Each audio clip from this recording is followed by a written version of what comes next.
Neymar. Yo sinceramente pensé que এই মুহূর্তে Neymar তোমাকে শক্ত হতে হবে। মেসির বার্তা নেইমারের কাছে, তোমাকে প্রমাণ করার কিছু নেই।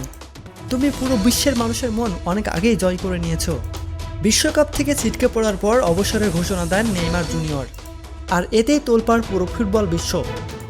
এমনকি প্রিয় বন্ধু লিওনেল মেসিও পাশে দাঁড়ালো তার। বিশ্বকাপ থেকে বিদায়, মাঠে অঝরে কান্নায় ভেঙে পড়লেন নেইমার জুনিয়র। আর এই কঠিন দিনে তার পাশে দাঁড়িয়েছেন তার দীর্ঘদিনের বন্ধু লিওনেল মেসি।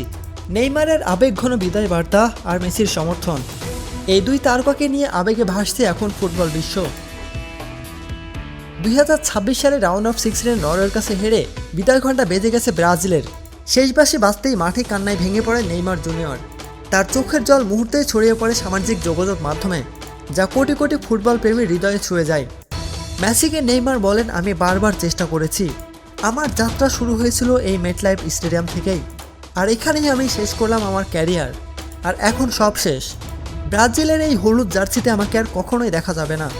এই দীর্ঘ বক্তব্যের মাধ্যমে নেইমারের এই দীর্ঘ পথ চলা এখানেই শেষ হলো। এদিকে দীর্ঘদিনের বন্ধু লায়নেল মেসিও নেইমারের সমর্থনের পাশে দাঁড়িয়েছেন। মেসি এক বার্তায় বলেন, নেইমার এই বিশ্বের অন্যতম একজন শ্রেষ্ঠ খেলোয়াড়, এবং নেইমারের মতো একজন ফুটবলারকে দেখতে পাওয়া ভাগ্যের ব্যাপার। নেইমার, তুমি অনেক আগেই তোমাকে প্রমাণ করেছো। তোমাকে নতুন করে প্রমাণ করার কিছু নেই। সঠিক সিদ্ধান্ত নাও এই সময়ে।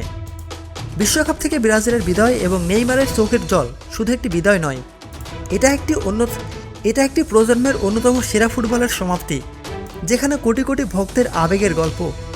মাঠ ছাড়ার আগে নেইমারের কান্না যেন কোটি ভক্তের হৃদয় ভাঙার একটি দৃশ্য। তো প্রিয় দর্শক, নেইমারের ক্যারিয়ার নিয়ে আপনি কী ভাবছেন?